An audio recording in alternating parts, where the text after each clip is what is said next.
Merci de votre fidélité au programme de Renouveau TV. Bienvenue dans votre émission Les Grands Jurys. Ce soir, le Grand Jury reçoit le président de l'ACRT, Faso Kaolé.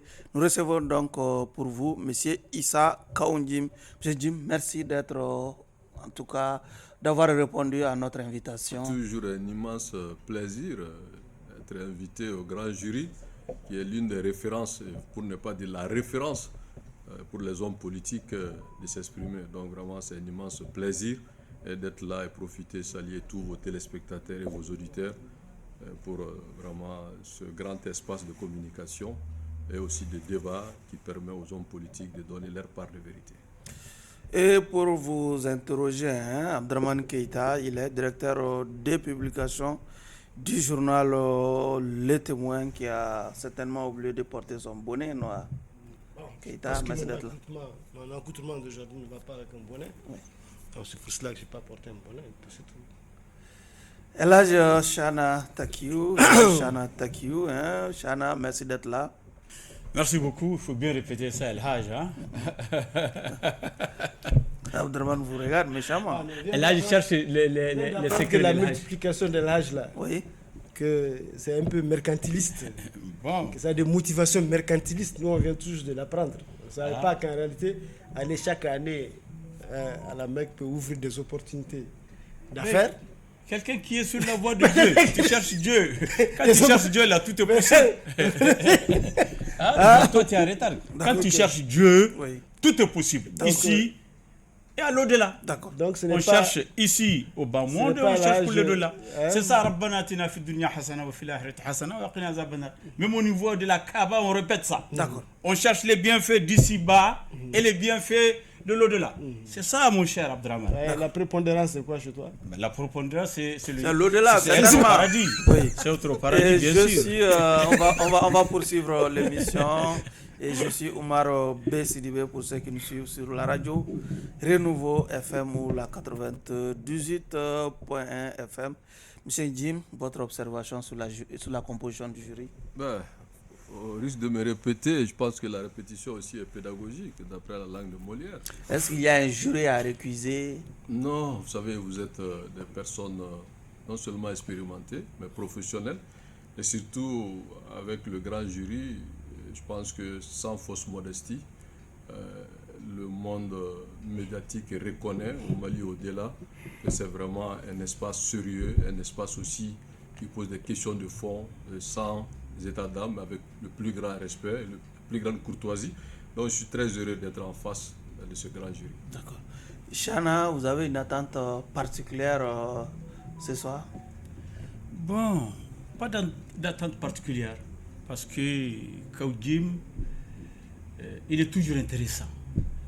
C'est un homme politique extrêmement intelligent. Il lui manque seulement un certain encadrement pour être bon. Donc il est toujours vous êtes prêt à le coacher? Il est toujours intéressant oui, d'échanger avec un leader aussi intelligent que Kaoundim. D'accord. Keïta? Bon, moi je salue plutôt vraiment son courage. Son originalité, sa singularité, de pouvoir parler à un moment où beaucoup choisissent de se taire. Il y en a de la classe politique qui s'impose le silence et l'autocensure. Quand on a vraiment des gens qui ont le courage de parler, même s'ils le font avec subtilité, tel qu'il a l'habitude de le dire, c'est déjà très bien. Ça permet au public vraiment de savoir ce qu'il n'aurait pas pu savoir si tout le monde adoptait le même comportement, la même attitude que les autres. C'est dans ce sens-là que moi, je vois un peu sa présence ici. Et Dieu seul sait que l'actualité bouillonne d'épisodes et d'actes et d'événements qui méritent vraiment que des hommes comme lui, des animateurs de la classe politique comme lui se prononcent là-dessus. Je pense que, comme d'habitude, il va s'illustrer par sa poigne habituelle, son sens vraiment de la franchise pour dire ce qu'il pense de tout ce qui se déroule. D'accord. Déjà, il a parlé d'actualité. Première question, votre ancien compagnon de l'appel du 20 février vient de se proclamer Premier ministre d'un gouvernement de transition qu'il dirigerait à partir de l'extérieur du Mali. Commentaire en tant qu'ancien compagnon de Chérif Mohamed Chérif Kone, c'est de lui qu'il s'agit. Bon, écoutez, vous savez, c'est vrai, je reconnais que Mohamed Chérif est un grand magistrat de classe exceptionnelle. Je l'ai connu à travers l'appel du 20 février, que j'étais membre fondateur. Nous avons mené un combat qui, pour rappeler, c'était pour que les autorités de transition respectent la constitution qui était en vigueur, qu'on avait estimé qu'il n'avait pas qualité à remettre en cause la constitution de 92.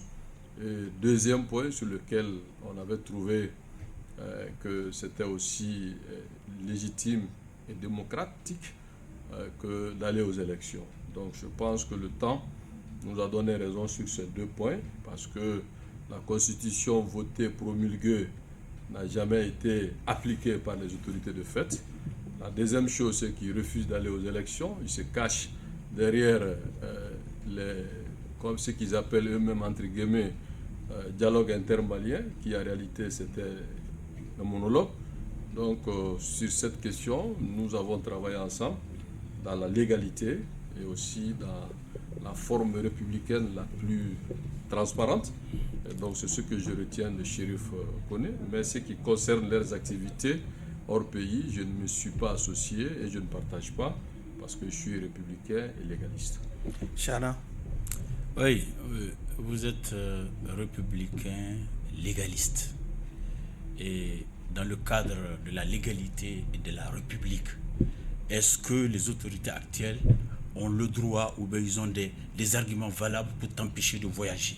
Parce que récemment, nous avons appris à travers toi, à travers vous-même ou toi, qu'est-ce que tu voulais, à travers toi-même, on est un peu familier quand même, hein, que les autorités vous ont empêché de voyager, d'aller à Paris pour déguster les bons plats et les parfums, tout ça là. Hein? Quelle est cette base légale, républicaine, hein, qui a fait que les autorités vous ont empêché de voyager?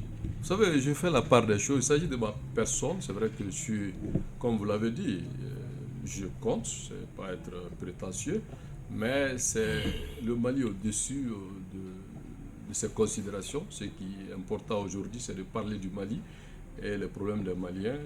Pour parler de la légalité, être légaliste ne veut pas dire que quand on est empêché illégalement de partir, j'essaie de prendre la hauteur. Je me dis, pour un homme politique, dans une situation où on est dans un régime de fait, alors il faut s'attendre à tout. Mais l'essentiel, c'est de résister légalement pour ne pas prêter le flanc à dire que, bon, si on pose des actes illégaux, il ne faut pas que vous-même vous posez un autre acte qui justifierait que, bon, l'illégalité est de part et d'autre. Non, moi je me bats dans la République, dans la légalité. Je pense que cette question, les Maliens l'ont appris, ont compris que, bon, ce qui est important aujourd'hui, raison de plus, que nous devons résister légalement. Mais pourquoi on vous empêche de voyager? C'est ça, le fond de mais la question a été dit, je l'ai répondu. Recul. Oui. Non, cette question, elle est très simple.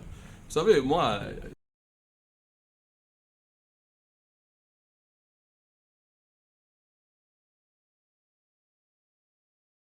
c'est pas leur première fois aussi de m'empêcher. Mais seulement je pensais qu'ils avaient arrêté ça, parce qu'une première fois, ils ont même empêché que je rentre à l'aéroport. C'était plus difficile, parce que après, je suis revenu encore, je suis allé à Paris, continué à aller en Arabie Saoudite, revenu à Paris. Une deuxième fois, ils ont laissé, et je suis sorti, c'était peut-être que pour voir, me surveiller de mieux ce que j'allais faire, ils n'ont rien vu. Maintenant, cette fois-ci, c'est eux seuls qui savent pourquoi ils m'ont empêché de partir, mais seulement c'est à la dernière minute, parce que moi j'ai fait les formalités, je suis monté en haut, comme tout le monde connaît la République de Bamako, j'étais au service de passeport, juste pour faire le dernier contrôle. Le commissaire est venu avec un de ces hommes, que j'imagine qu'ils sont pas là. Donc ils m'ont dit, le commissaire m'a dit, il s'est présenté d'une façon très vraiment courtoise. Monsieur Ndim, je suis le commissaire de l'aéroport, je viens d'avoir des instructions que vous ne pouvez plus prendre le vol en destination de Paris. J'ai dit le pourquoi. Il dit vraiment, il n'a pas d'explication, ça vient au sommet de l'État, c'est les plus hautes autorités qui l'ont instruit de m'empêcher de prendre le vol. Alors, donc, je sais d'où vient le tir. Avec le recul, est-ce que vous-même, vous n'avez pas compris les raisons de cet empêchement? Ça, c'est de la supputation. Pas du tout. Avec le recul, je vous demande si vous n'avez pas compris. Non. Si vous parlez de recul, oui. C'est comme si je cherchais à comprendre le pourquoi. Absolument. Le jour J, dès le jour J, je sais qui a décidé que je ne bouge pas. Maintenant, les raisons peut-être qui ont fait qu'ils ont estimé que je ne dois pas aller à Paris, c'est eux seuls qui ont cette réponse. Mais moi, le recul pour moi... Est-ce que tu penses que tu es un opposant nuisible à la bonne marche de la transition? C'est quoi la nuisibilité? Moi, je suis républicain. Peut-être vous gênez, est-ce que vous pensez que vous gênez? Oui, quand vous êtes aujourd'hui légaliste et républicain, vouloir défendre les élections, le retour à l'ordre constitutionnel, forcément, ceux qui veulent garder le pouvoir sans légitimité des urnes, vous devenez gênant. Vous êtes un opposant encombrant. Pas encombrant, mais républicain et démocratique. Allez-y, Keïta. Voilà. Vous disiez tantôt que vous êtes légaliste. Et que c'est pour cela que vous ne partagez pas, vous n'adhérez pas à la création, à l'avènement d'un mouvement, bien d'un gouvernement en exil. En quoi ce gouvernement en exil est moins légal que le gouvernement qui, selon vous, de fait, et selon vous, a terminé son mandat depuis le 26 mars? C'est une bonne question. Vous l'avez reconnu effectivement comme étant, ou bien est-ce que vous vous accommodez à accepter le verdict de la Cour constitutionnelle qui a rejeté votre requête. C'est déclaré incompétent. Non, je crois que vous avez posé une bonne question, mais vous essayez de glisser. Ce que j'essaie de faire, c'est pas ça le problème. J'ai compris la question. Voilà. C'est une bonne question. Ouais. C'est-à-dire, il faut que c'est pas parce que il y a un acte qui n'est pas légal qu'on doit reprendre à son compte et agir de la sorte. En ce moment, vous n'avez plus de légitimité de ce que vous défendez. Je ne peux pas dire que je suis légaliste, que je m'inscris dans la légalité et m'accommoder. J'ai fait partie des signataires le 31 mars pour dire que la transition est terminée et qu'il faut une nouvelle architecture politique pour aller aux élections. Donc, la transition est terminée. Dans ce cas, est-ce que les autorités sont encore légales si la transition est terminée? Ça s'adresse sur quelle légalité? Bon. Laissez-moi finir.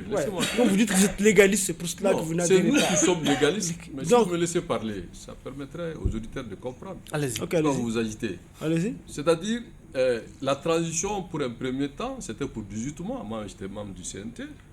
Après, il y a eu un bras de fer avec la CEDEAO. Les propos que j'ai tenus qui m'ont amené en prison, c'est derrière moi. Et il y a eu du 24 mois qui a été négocié avec la CEDEAO, malgré les sanctions que nos autorités ont validées en disant que c'est un calendrier souverain. Et sur la base de ça, le CNT a félicité le gouvernement. Le président même est allé dans ce sens. Et le ministre de l'administration territoriale et le premier ministre ont dit que c'est un calendrier souverain. Ils ont donné le chronogramme des élections sur la base de ça. Au jour que je vous parle, la charte n'est pas révisée, qu'on soit d'accord ou pas, par le CNT. Ça, c'est un. De deux, la constitution qui est promulguée dit clairement qu'il faut aller à des élections parce que la prise du pouvoir, c'est par les élections. Et les dates pour la fin de la transition étaient fixées pour le 26 mars 2024. Je n'invente absolument rien. On le sait. Donc, laisse-moi finir. Okay. Et tout cela est constaté. Et que les autorités de transition même sont sorties à travers le ministre de l'administration territoriale pour dire que c'est un léger report. Et ensuite, alors, pour distraire, dire qu'ils vont aller à un dialogue intermalien, qui, je vous rappelle, c'était juste pour dire que l'accord d'Alger est caduc et que les Maliens doivent se prononcer pour la paix et la réconciliation. C'était ça les motifs même de... Mais tout ça, c'est de l'habillage, c'est du commentaire. Oui. Vous dites que sur quelle légalité un homme politique non, sur quelle légalité les pouvoirs... Non, sur quelle légalité les pouvoirs actuels reposent plus que le gouvernement en exil. Vous êtes en train de faire une comparaison. Ceux qui sont effectivement, moi je veux que vous compreniez. Donc dans ce cas, vous admettez que votre compagnon, Chérif, n'est pas dans la légalité en créant un gouvernement en exil. J'ai dit, il n'est pas légaliste. Écoutez-moi bien. Vous admettez qu'il n'est pas légaliste? Mais vous pouvez me laisser parler. Allez-y. On n'est pas un tribunal, même si c'est Ah, légal. si, c'est un tribunal. bien sûr. Pourtant, c'est un tribunal. Bon, c'est un tribunal médiatique. Oui. Ce que je vais vous dire. Vous avez posé une question. Il faut être réaliste. Nous sommes dans un pays où les autorités de transition ont la réalité du pouvoir de fait. Il faut être réaliste. Moi, je suis réaliste. Mais nous sommes aussi dans la République. Il y a des choses sur lesquelles nous ne sommes pas d'accord, mais nous avons un principe qu'il faut contribuer à ce que le Mali reste indivisible. Moi, je ne vais jamais m'associer à un gouvernement parallèle. Non. Mais autant, je suis d'accord que les autorités d'aujourd'hui ne sont pas dans une légitimité démocratique. Mais ils sont dans la légalité. Non. La légalité, vous l'adossez à quoi? Mais c'est à vous que je demande. Est-ce qu'elles sont dans la légalité? Non, nous avons dit clairement, vous ne parlez pas le français ou vous voulez politiquer. Parce que vous dites que c'est légaliste. Nous avons dit qu'ils ont un pouvoir de fait. Oui. C'est ce que nous avons dit. Nous avons signé ça. Pas terminé. Terminé, allez-y. Ok, je m'en vais. Notre débat d'aujourd'hui intervient dans un contexte que vous connaissez. On vient de fêter le 4e anniversaire du M5 que vous avez contribué à créer. Et qu'est-ce que vous, ça vous inspire aujourd'hui, les 4e anniversaire, vous qui avez eu la main là-dessus aujourd'hui, qui intervient dans un contexte de votre disgrâce, de la disgrâce de votre ancien mentor, qui a été contraint à l'exil, et vous qui êtes aussi cloué au sol ici. Je ne suis pas un avion, moi. Et puis empêcher de vous envoler vers la France. Comment est-ce que vous percevez, c'est-à-dire un truc comme ça? Est-ce que finalement, on n'est pas en droit de vous demander si vous n'avez pas regretté cette situation qui a abouti à vous condamner au lieu de déboucher sur les idéaux pour lesquels vous vous êtes battu? Bon, vous posez plusieurs questions. Je ne vais pas avoir la prétention de vous encadrer, mais je vais essayer de segmenter un peu votre question. Vous parlez du 4e anniversaire du MC, on commence par ça. Ce 4e anniversaire, c'est vous qui le dites. Selon moi, j'ai acté la mort du M5, de sa belle mort, depuis que le CNSP a pris le pouvoir. Donc moi, je ne peux pas parler de 4e anniversaire. Puisque aujourd'hui... Quand on parle de 4e anniversaire, pas seulement du M5, mais c'est de la lutte. On ne parle pas forcément de l'organisation en tant que telle. Vous avez parlé du M5? Mais oui, effectivement, mais la lutte, quand on n'a pas là, ça n'a de sens quand on vous pose cette question, vous, Kaojim, que par rapport à la lutte que vous avez menée là-dedans au sein. Et non pas de ceux que c'est l'M5 qui est devenu après. Par rapport à la réalité. Voilà, la réalité, ouais, c'est tout ça qu'on vous demande. Maintenant, vous précisez votre pensée. Pour moi, vous l'avez bien compris. On va évoluer quand même, allez-y. Le regret, c'est pas... C'est contourner les pensées. Oui, non, allez-y. Le regret, on n'est pas dans un chemin sentimental, c'est pas vraiment une affaire sentimentale. Vous savez, en politique, les échecs, on le résume en deux postures. Ça vous permet d'avancer en termes de lisibilité et d'expérience, et ça peut être aussi un moyen pour vous de vous corriger, de vous remettre en cause. Donc il n'y a pas de perte dans les actes que nous posons. L'évolution de la transition, à moins qu'on soit à Dieu, personne ne peut prévoir là où nous nous trouvons aujourd'hui. Maintenant, est-ce que cette lutte-là, les Maliens sont satisfaits ou pas? Parce que c'est au nom de ce peuple malien que nous prétendons agir. Je pense que cette question, si vous posez sur la table, est-ce que la transition, les 4 ans de lutte, les prises de position que nous avons fait, que nous a mené à la disgrâce, moi, c'est ce que j'avais dit, j'ai dit de ne jamais se fâcher, aller vraiment en bras de fer, en hostilité contre la communauté internationale. Il fallait aller à un dialogue pour trouver un compromis. J'ai été considéré comme, en tout cas, celui qui apprécie. L'apartheid? Non, moi je ne veux pas m'associer à des termes aussi excessifs. Maintenant, on m'a écarté, ça c'est derrière moi. Maintenant, posons la question, est-ce que 4 ans après, les Maliens aujourd'hui, si c'était à refaire, accepteront qu'on retourne à ça? Parce qu'aujourd'hui, nous devons reconnaître que certes, on s'est battu, mais que la lutte a été récupérée par les militaires et ils en ont fait ce qu'ils veulent aujourd'hui. Aujourd'hui, force est de constater que la finalité de leur lutte, c'est de garder le pouvoir. Sinon, aujourd'hui, quand on regarde la constitution qu'ils ont votée, prévoir des élections, ils n'en parlent pas. Deuxièmement, les raisons qui ont fait que le M5 était sorti pour décrier la gestion d'Ibrahim Boubacar Keïta, en tout cas, dans tout ce qu'on peut dire, on n'a pas fait mieux qu'Ibrahim Boubacar Keïta. Un seul point, que tous les Maliens sont d'accord, que l'armée que nous félicitons a travaillé pour trouver son autonomie et avoir les moyens pour faire face au terrorisme. Mais cela aussi n'a pas...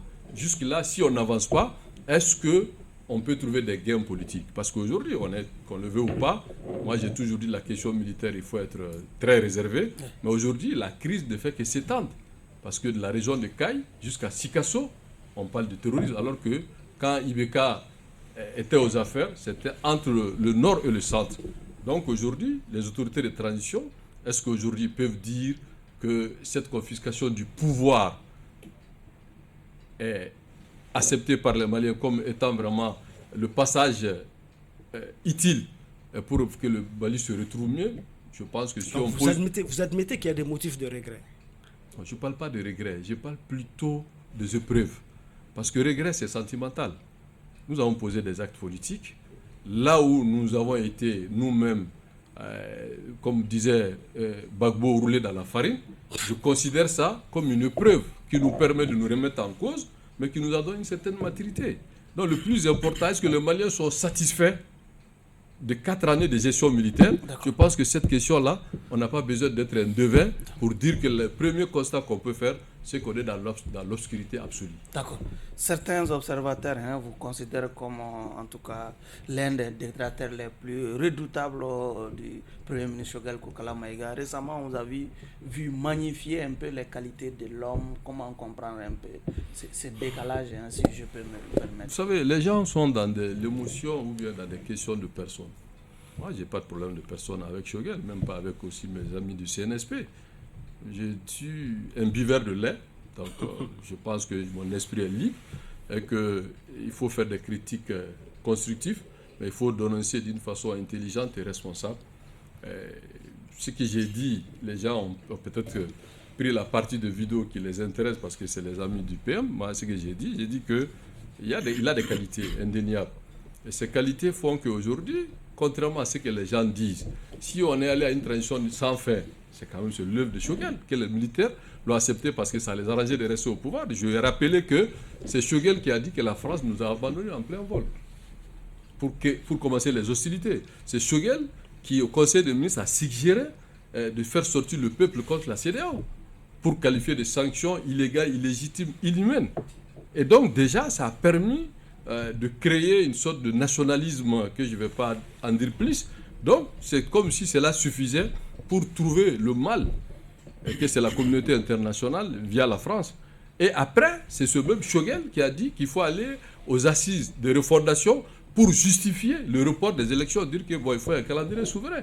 Ça, c'est l'école de Choguel. Donc, c'est lui l'idéologue de la transition. Sans officiellement, mais sans lui. Il ne pouvait pas arriver à ça, parce que moi, je lui connais ses qualités. Donc, quand il a fait, ça arrangeait les militaires parce que ça leur permet de rester au pouvoir. Et donc, Choguel, un homme politique... Il a été instrumentalisé, vous voulez dire? Je n'ai pas dit ça. Mais c'est ce que vous êtes en train de dire? Non, je n'ai pas dit. J'ai dit des qualités... Oui. Laisse-moi finir.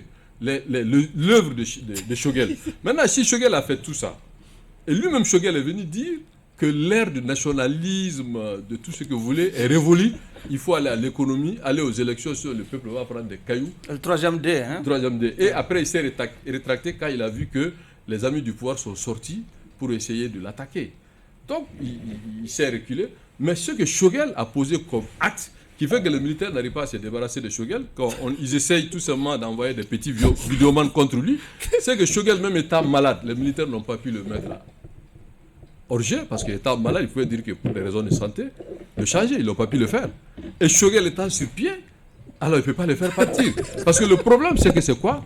Choguel n'est pas le problème. Parce que Choguel, son mémorandum est très clair. Là où il y a le problème, Choguel dit qu'il n'est pas dedans. Alors Choguel dit que le problème de l'armée, il n'a jamais été associé.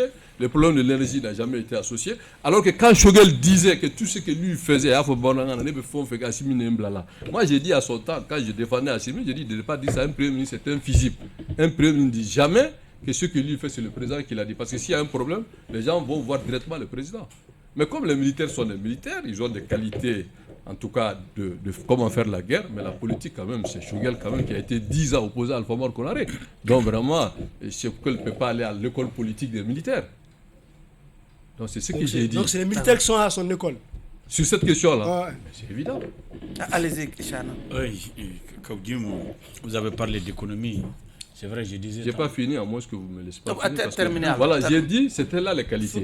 Mais j'ai dit là où... Vous apprenez à être concis. Ouais, mais vous m'avez pas donné le timing. Allez-y. Mais j'ai dit aussi que là où Choguel ne peut pas régler le problème, c'est que Choguel n'est pas un bâtisseur. Choguel ne peut pas mobiliser le monde économique, l'investissement. Choguel n'a pas la qualité de rassembler. Choguel n'est pas quelqu'un qui peut aller à l'essentiel en prenant de la hauteur sur certaines questions qui peuvent fédérer les gens. Donc j'ai dit que ce genre de Premier ministre ne peut pas régler le problème du Mali. Il faut le changer. Non, ce n'est pas à moi de le changer, ce sont ceux qui l'ont mis là-bas de le changer. Mais Moi, si c'était moi, je ne serais pas destitué, mis en prison, puisque tout le monde connaît ma position par rapport à lui. Donc si c'était vous, vous n'allez même pas être nommé ou quoi? Non, ce n'était pas la question.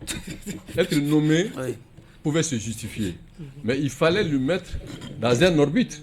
Mais puisque Choguel est venu, vous vous rappelez, quand on était au CNT, il est venu, il dit qu'il va respecter la durée de la transition après Motarouane. Maintenant, pour essayer de ressortir du jeu, qu'est-ce qu'il dit? Il dit que c'est les Maliens qui décideront. Il a amené les assises. Et ces assises ont donné 24 mois et ça a rangé les militaires. Parce que quand on regarde la chronologie de l'évolution de Choguel, la seule chose que Choguel a pu donner aux militaires, que les militaires étaient d'accord avec Choguel, c'est de les permettre de rester au pouvoir. C'est eux qui leur disent. Sinon, s'il y a autre chose que Choguel a apporté au peuple malien, dites-le moi. Allez-y, Chana. Je disais tantôt que vous êtes un homme politique intelligent. Choguel en est un également. Plus. Est-ce que tu vois? Donc tu reconnais qu'il est politiquement, il est plus intelligent que toi. Je le reconnais. Tu reconnais cela? Je le reconnais parce qu'il a de l'expérience. Il a l'expérience. De plus de 30 ans de lutte politique. Il C'est connaît un le grand marigot intellectuel, politique. tout ça là. Mais sauf qu'il y a un détail que vous ne savez pas. C'est que moi aussi je connais Choguel mieux que tous les hommes politiques. Sans aucune fausse prétention. Ok. Ouais. Pratiquer. Ah oui, on sait pratiquer. Ok. On sait pratiquer très longtemps. En quoi vous pensez que c'est Choguel le problème? Je n'ai pas dit le problème. J'ai dit qu'il n'est pas le problème dans ce cas de figure. C'est ce que j'ai dit. Là où on est en train de tirer sur lui aujourd'hui. Donc il n'est pas le problème. Donc, dans ce cas de figure. Donc vous convenez que ce sont les militaires qui J'ai sont le pas problème? dit ça. J'ai dit que c'est la transition qui est le problème. Parce que c'est une équipe. Il ne faut pas essayer. Parce que, écoutez, à un moment on parlait de duo. À un moment on parlait de choguelisme, tout ça. Mais le problème c'est que... Ok, sans personnaliser les choses, parlons de la transition. La transition. Aujourd'hui, et tout le monde dit que ça ne va pas. Vous admettez? Tout le monde crie. Bien sûr, je vis ça parce que je n'ai pas d'électricité. D'accord. Ah, vous êtes dans l'obscurité absolue. Mon journal peine Il n'y a pas de contrat aussi pour peine à sortir. D'accord. Ah, et au niveau des départements ministériels et d'autres structures, chaque fois qu'il y a un budget à couper, c'est la presse qui est le parent pauvre. Les premiers chapitres à couper, c'est la presse. Donc je ressens. Je ressens. Vous défendez votre corporation. Non, bien sûr, je ressens cette difficulté parce que le revenu diminue considérablement. C'est quoi la question? Je suis dans l'économie. L'économie, ça commence par les petites et moyennes entreprises que nous sommes. Je suis de l'électricité, les vendeurs de glace, tout ça là. Des commerçants, vous les commerçants, vous avez des dettes qui ne sont pas payées au niveau du trésor public. De l'économie qui ne tourne pas. Est-ce que vous avez une recette pour améliorer cette situation? Ah, bien sûr. J'ai une recette parce que si un homme politique ne peut pas proposer, il n'a pas de raison. On vous écoute. La première des choses aujourd'hui, vous savez, j'ai fait une citation en langue bamananka qui est d'actualité. Le feu président Modibo Keïta, paix à son âme, que je ne partage pas son idéologie, il disait, je le cite, que le dirigeant est le premier à servir et le dernier à être servi.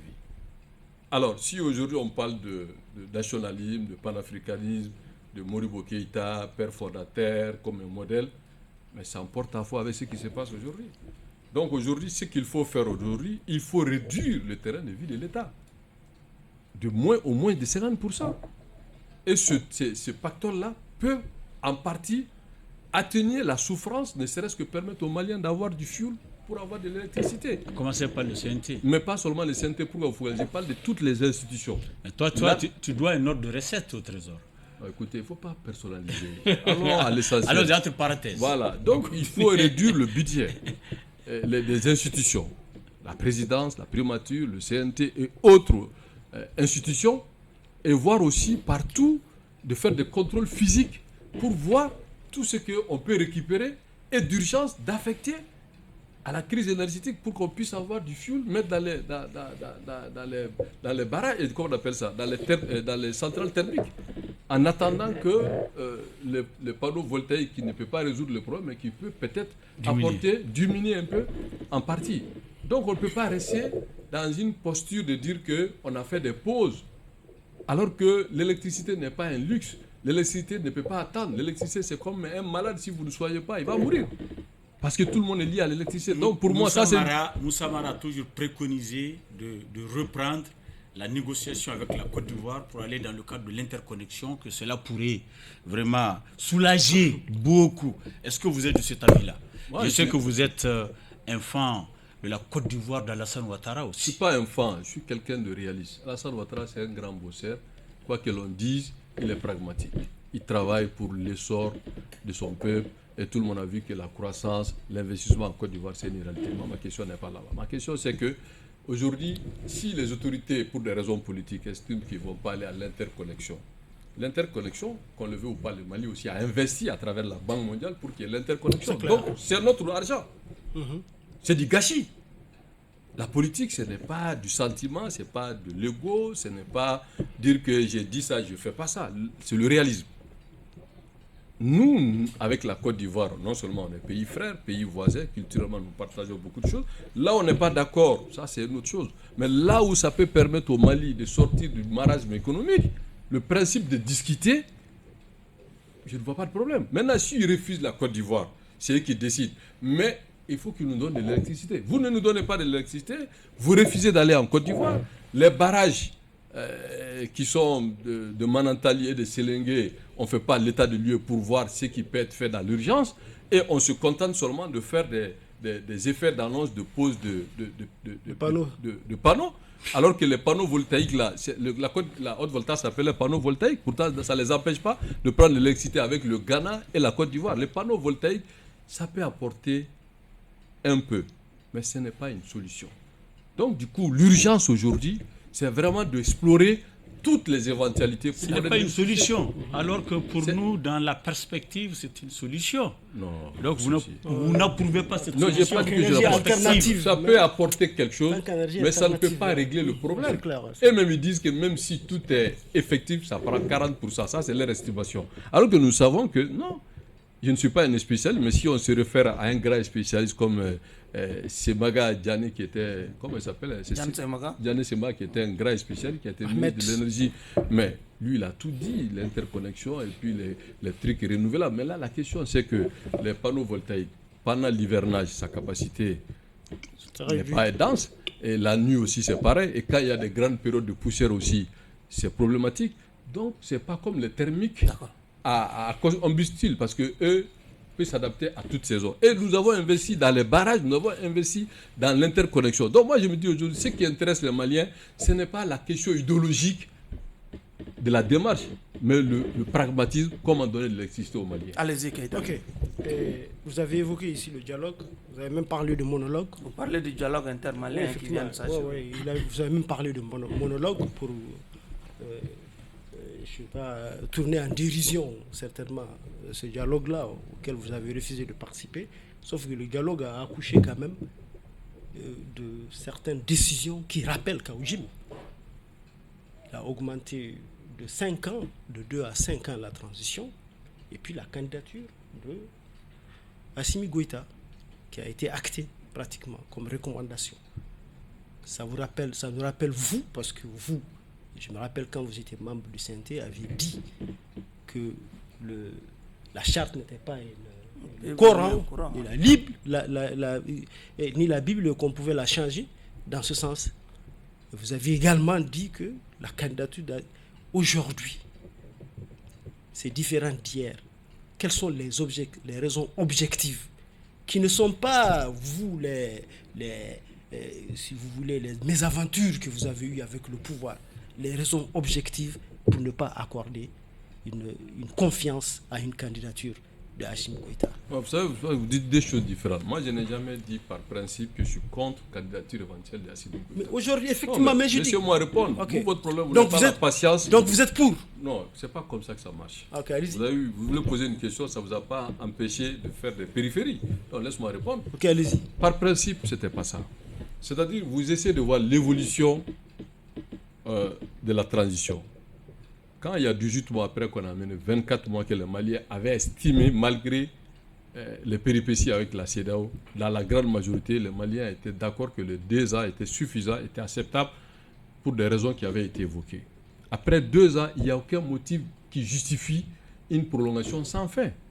Parce que l'attitude, on ne se cache pas derrière un dialogue. La question est réglée institutionnellement.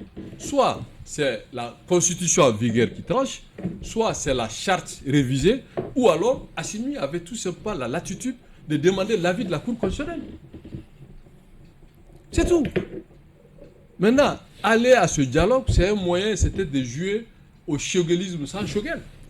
Parce que c'est Choguel qui a initié les ANR pour légitimer la prolongation. Et maintenant, ils ont mis Choguel à côté pour aller le faire sans Choguel. C'est pourquoi Choguel, c'est lui-même, en homme politique, il a fait un mémorandum réquisitoire. Donc, du coup, c'est pour ça que j'ai dit qu'il est très futé en politique. Donc maintenant, ceux qui pensaient pouvoir le terrasser, en réalité, c'est lui qui est sorti gagnant. Parce qu'il s'est imposé au jeu. Et il a montré à tout le monde que, bon, vous faites avec moi, sinon vous n'irez nulle part. Okay, donc, moi maintenant, ma question, pour répondre à votre question, Assimi pouvait être candidat, ça allait à ça. À la transition, avant le 24, il pouvait dire que je suis candidat. Maintenant, sa position... Vous pensez qu'une candidature d'Assimi est légale selon les textes non, qui nous... mais le principe même qu'ils sont venus au pouvoir n'est pas légal. Oui, mais est-ce que la écoutez, candidature... Une fois qu'ils ont fait une nouvelle constitution, cette nouvelle constitution n'interdit pas, j'ai lu la constitution, je n'ai vu nulle part que la nouvelle constitution interdit à Assimi d'être candidat. Donc la question était seulement au niveau du CNT pour revoir tout simplement la loi électorale. Maintenant, on pouvait être d'accord, ne pas être d'accord. Au moins, il y avait. Oui, d'accord. Il y avait une interprétation. Non, attendez, Kaoudjoumi. Il y a une question de principe. Il y a le temps qu'il y a une question de principe. Vous pensez que parce que la nouvelle constitution n'interdit pas à Assimi d'être candidat, il peut être candidat et en même temps être juge, arbitre et joueur à la force de champ, puisqu'il est quand même encore à sa place en tant que. Est-ce que la nouvelle constitution lui permet, en tant que président de la transition, d'organiser des élections dans lesquelles lui-même il est partie prenante? Vous l'acceptez, vous l'admettez comme tel? Vous n'amenez pas la question à ma personne, je réponds à un peu. Non, mais c'est vous que nous avons appelé ici et non pas d'autres personnes. Je peux répondre. Nous voudrons, votre opinion là-dessus. Je vais répondre, sauf que... Posons la question. Voilà, je vais répondre. C'est-à-dire que vous mélangez deux choses, avec tout le respect que j'ai pour vous. La nouvelle constitution est déjà promulguée, elle est en vigueur, sans prétendre être un juriste ni un constitutionnaliste. Alors que la Constitution, déjà, si elle est promulguée, elle a force de loi. Alors que la durée de la transition est terminée. Donc, de mon point de vue, la charte est caduque. De mon point de vue. Donc, c'est la nouvelle Constitution. Avant la fin de la date légale de la transition qui a été sous après les 24 mois souverains. Donc, du coup, avant ça, il s'agissait tout simplement de modifier la loi électorale ou de demander tout simplement la Cour constitutionnelle sur la capture, c'est-à-dire que la possibilité de la candidature d'Assimi. C'était là la Cour constitutionnelle. Non, que la Cour constitutionnelle, on veut savoir, est-ce que la possibilité, comme selon vous, la possibilité c'est clair, vous avez dit que, bon, on comprend, vous avez dit que la charte, comment on appelle, la nouvelle constitution est déjà en vigueur. Elle ne l'est pas. Oui, mais que cela ne l'interdit pas. Mais il y a des principes aussi, il y a des esprits. La charte a toujours cohabité avec une constitution ancienne. Non, c'était avec l'ancienne constitution. Aujourd'hui aussi, la charte est visée dans chacune des décisions du gouvernement. La charte est visée. Ça veut dire que la charte cohabite également avec la nouvelle constitution. La charte cohabite avec Donc dites-nous s'il vous plaît, est-ce que la nouvelle constitution, ce jeu-là, qui consiste vraiment à défendre la candidature d'Assimi, et puis même pas ça, supposons, vous-même, qui avez hier défendu la candidature de Assimi Goïta contre vent et marée, aujourd'hui, quelles sont les raisons objectives? Vous venez de dire d'ailleurs que vous n'êtes pas contre une candidature d'Assimi. Donc, Quelles sont les raisons objectives pour vous aujourd'hui de ne plus soutenir une candidature telle de Assimi telle que vous la soutenez hier? Attendez, je suis en train de manipuler mes propos. Même à l'instant T, moi je ne suis pas contre l'éventuelle candidature d'Assimi. Il faut qu'on soit clair. Ah, donc il est possible que vous souteniez une candidature d'Assimi. Parler. Non, on veut savoir. Mais si je ne parle pas, vous ne pouvez pas savoir. Ok, allez-y. Soyez élégant. Allez-y, ouais. C'est-à-dire, il y a des choses que vous essayez de dire alors qu'ils ne peuvent pas aller ensemble. Pour moi, la transition est terminée. Ça, c'est acté comme on est dans une situation de fait qui n'a rien à voir avec aller aux élections. Aller aux élections, si cela avait été, c'est-à-dire que la volonté des autorités de transition, on ne serait pas là. Le problème, c'est que prolonger la transition, moi, je ne m'associe pas à ça. Parce que pour moi, ce n'est pas légal, ce n'est pas légitime. Ce qui est légal et légitime, c'est le retour à l'ordre constitutionnel. Maintenant, qui peut être candidat, qui ne peut pas être candidat, cela revient à la Cour constitutionnelle des tranchées. D'accord. On va passer la parole à Charles. Allez-y. Vous parlez beaucoup d'élections. Oui. Vous parlez beaucoup d'élections. Oui. Que vaut aujourd'hui votre parti? Quel est le poids de votre parti? Est-ce que votre parti est prêt à concourir? Est-ce que vous-même, vous êtes prêt à être candidat à une quelconque élection, législative ou présidentielle? Bon, d'abord, c'est une bonne question. Notre parti, si on veut être honnête, n'existe plus en termes de possibilités même d'implantation, d'animation. Vous savez que j'ai été l'un des partis où on a tout fait pour détruire toutes les sections qui existaient. On est rentré dedans, comme vous le savez, comment ça s'est fait. Maintenant, reprendre l'existant, pour moi, n'est pas un problème. Le problème, c'est qu'il faut sortir de l'incertitude. Si on est dans la légalité, je n'ai pas de problème de voyager. Si on est dans la légalité, je n'ai pas un problème de m'exprimer politiquement. Si on est dans la légalité, je peux faire des alliances avec des partis auxquels je pense avoir les mêmes visions. Donc pour moi, c'est une question de principe. Parce que pour moi, si on retourne à la légalité, ce n'est pas ma personne. C'est pour que le pays sorte, comme vous l'avez dit. On est dans le noir, on n'a pas d'investissement, on est à maille avec la communauté internationale, alors que les élections vont permettre d'avoir des députés légitimes. Revenez à ma question. Votre question, je l'ai répondu. Non. Le poids de ton parti. Mon poids. Est-ce que ton parti va être dans le starting block? Oui. Est-ce que vous-même, vous êtes prêt à être candidat à la députation ou à la présidentielle? Cela sera répondu au moment opportun. D'accord. Kaoudim, il y a le président sénégalais Diomaye Faye qui vient d'effectuer une visite au Mali et au Burkina Faso. Déjà, c'est une visite qui a eu le mérite de clarifier la position de l'AES par rapport à un éventuel retour au sein de la CEDEAO. Je pense que le grand gagnant de cette visite, c'est les Sénégalais eux-mêmes. Vous savez, le Sénégal, c'est un pays... ils ont le principe de réalisme. Parce que quand même, qu'on le veut ou pas, leur père fondateur, c'est Senghor, qu'on le qualifiait le petit nègre qui apprenait le français aux petits français. Et sans vous faire de cours d'histoire, il était professeur agrégé de grammaire. Donc quand on a tenté la fédération avec Modibo, vous avez vu comment ça s'est terminé. Donc pour vous dire que le Sénégal ne va jamais sortir de ce qui fait sa force. Si aujourd'hui le Sénégal, sa société civile, ses hommes politiques arrivent à résister et qu'un homme ne s'impose pas ni par sa volonté, ni par les baïonnettes, c'est parce que les Sénégalais ont compris que la meilleure des protections, c'est la démocratie, la liberté de choisir ses dirigeants. Si Diomaye Faye est là, c'est parce que le Sénégal a voulu que le jeu démocratique soit respecté par Macky Sall. Et le Sénégal est venu, moi je suis d'accord, ils ont établi le dialogue, ils sont allés voir tout le monde pour faire des propositions de coopération multilatérale, bilatérale, mais le Sénégal est resté constant. Ils disent de tout faire pour que tout le monde vienne à la raison. Et la raison, c'est que si on a des choses à reprocher à la CEDEAO, autant l'AES a montré que son combat, ce n'est pas pour dénoncer des méthodes de CEDEAO, mais leur combat, c'est comment rester au pouvoir avec les baïonnettes. Parce que quand vous voyez Tchani qui impose la loi d'urgence, et vous voyez le pays de Moro Naba où le monsieur va s'asseoir dans une salle, il dit que lui, il a titre de chef de, comme la présidente de Faso, et qu'il se octroie 5 ans de plus, et qu'après ça, il est candidat. Mais tout ce qu'on a reproché à la CEDEAO même fait mieux qu'eux, parce que quoi qu'il en soit, la CEDEAO ne va pas à de tels comportements, parce que ça n'honore même pas ceux qui veulent défendre l'AES. Dans tous les cas, le processus de sortie des 3 pays de la CEDEAO poursuit son chemin. Pour aller où? eh bien, sortir de la CEDEAO. Pour aller où?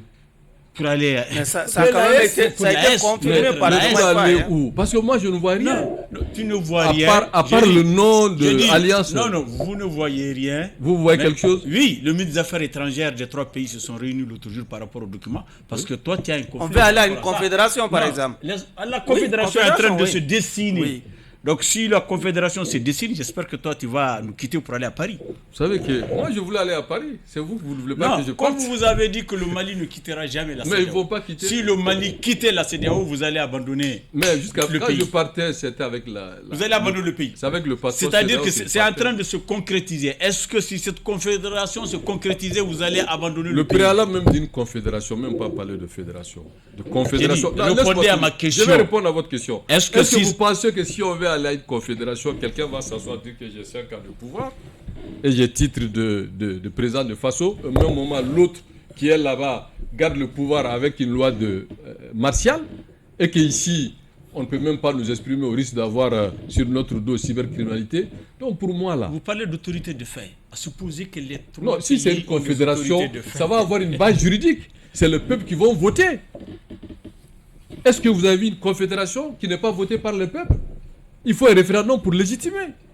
Moi, je pense que quand on dit que la CEDEAO, c'est CEDEAO de chef d'État, l'AES aussi ne doit pas se comporter comme AES de chef d'État. D'accord.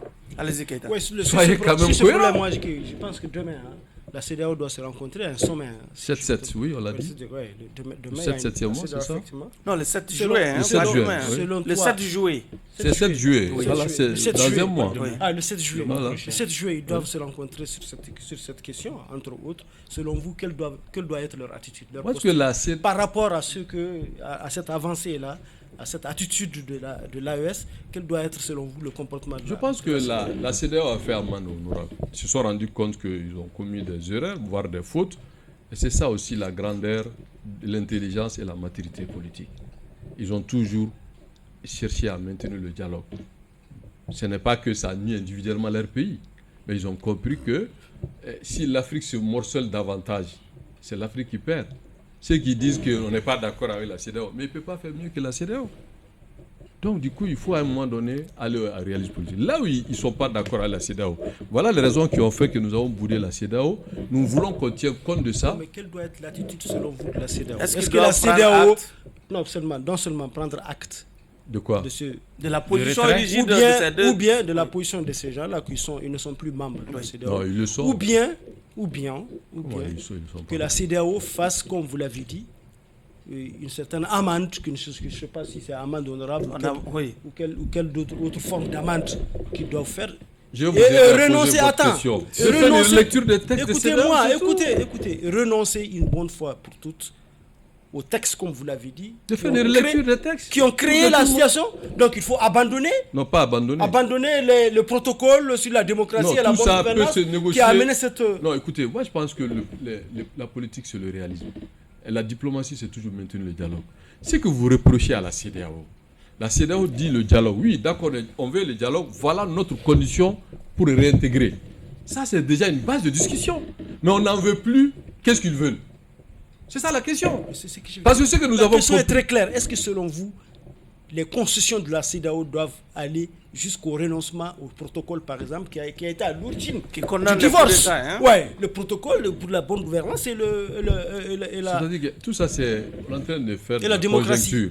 Et les raisons qu'ils ont dit à leur peuple pour dire qu'ils sont plus de la CEDEAO et la démarche qu'ils sont en train de suivre à travers leur ministre des Affaires étrangères, c'est des choses différentes. Et qu'est-ce qu'ils ont dit au peuple? Ils ont dit au peuple que c'est une CEDEAO de chef d'État.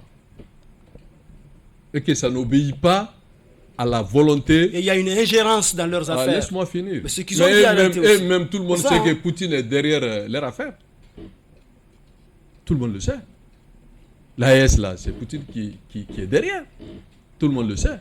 Donc il faut qu'on arrête. Si on dit autant, on dit que la France est derrière, mais est-ce qu'ils peuvent dire que Poutine n'est pas derrière? D'accord.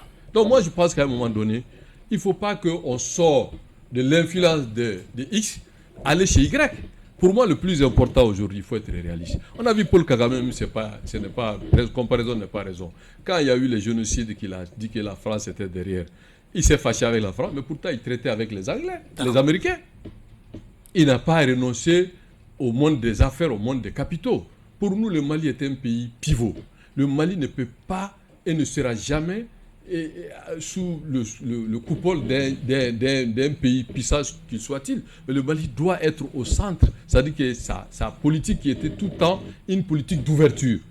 Nous avons beaucoup à gagner dans une diplomatie avec tous les pays du monde qui est d'aller vraiment se poutiniser. Posez la dernière question, Chana. Et M. Kavdim, actualité oblige, il y a un bras de fer qui oppose le syndicat des banques et établissements financiers à la justice.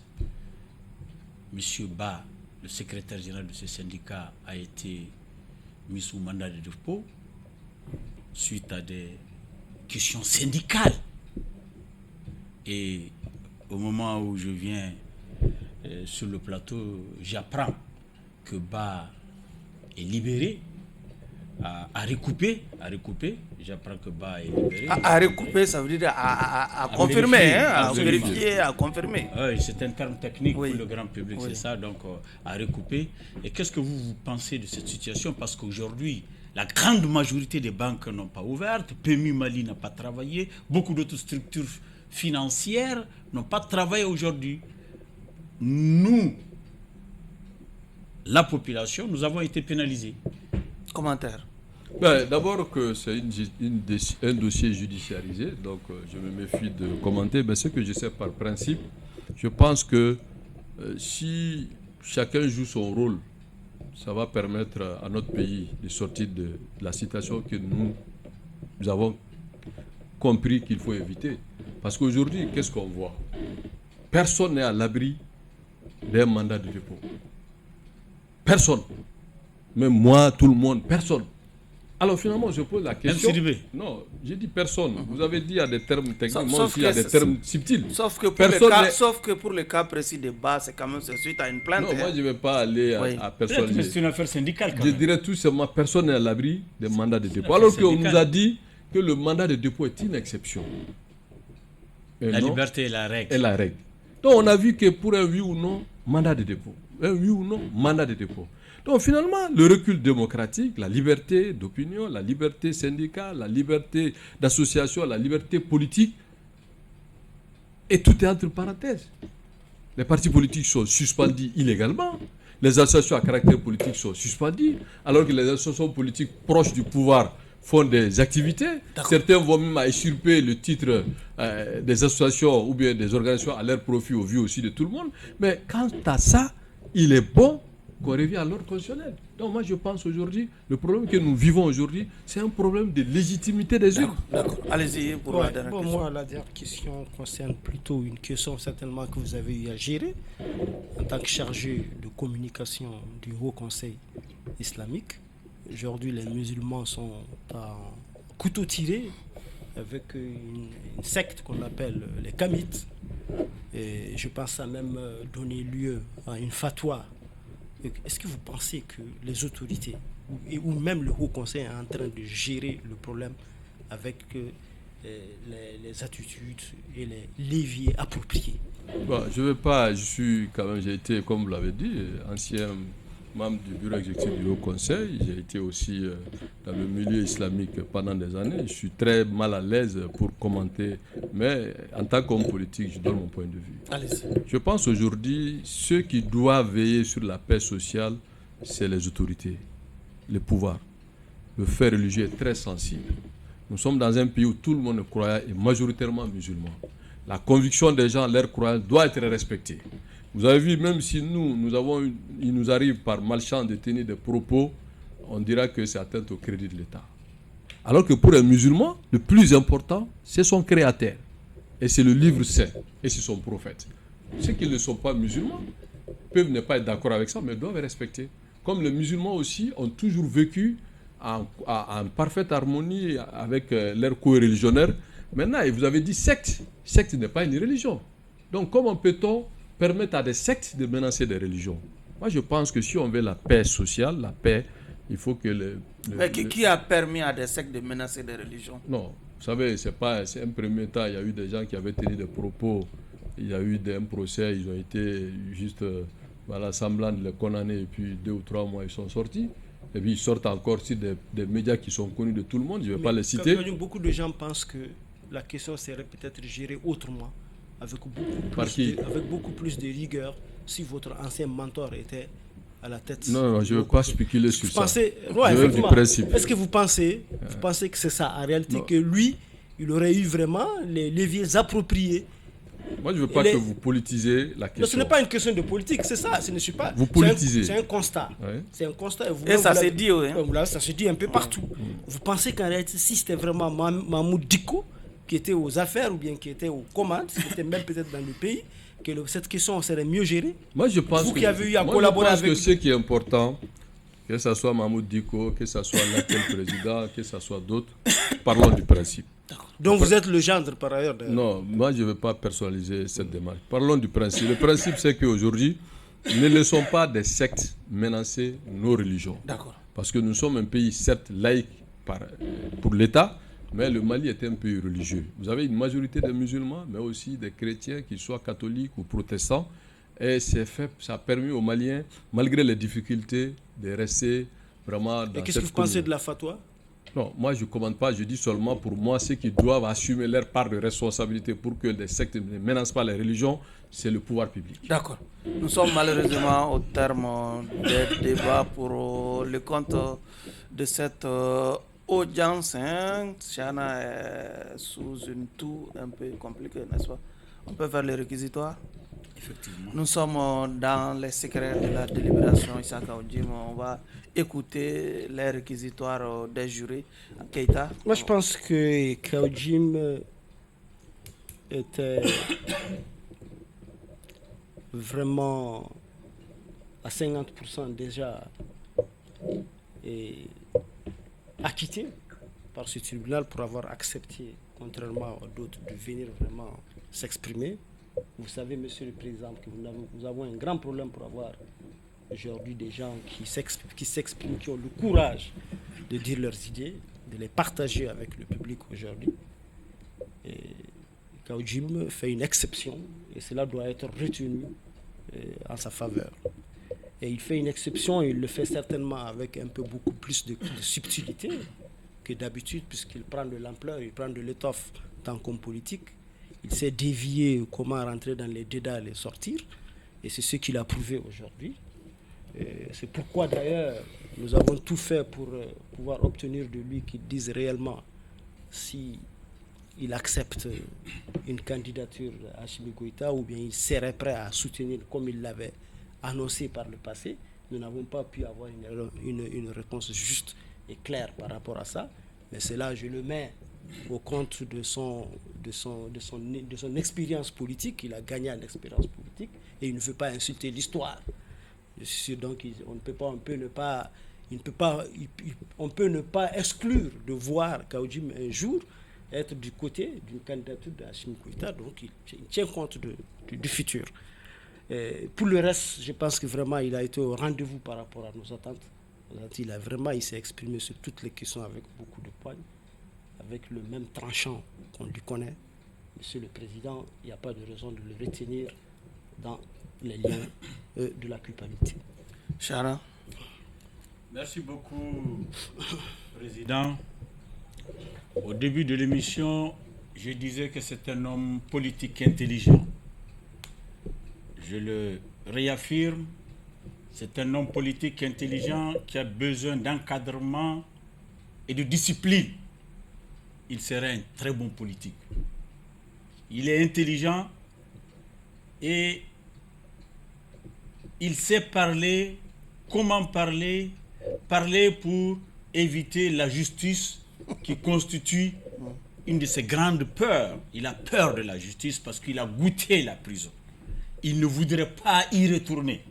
Et chaque fois qu'il parle, il pense à la maison d'arrêt de Bamako. Donc il parle souvent avec subtilité, comme le dit Abdraman. Il parle avec précaution. Il parle tout de même. Il parle, il critique, il propose. Mais je pense que Kaoudjim, votre intelligence a besoin d'être incorporée dans un groupe très sain, avec un peu d'encadrement.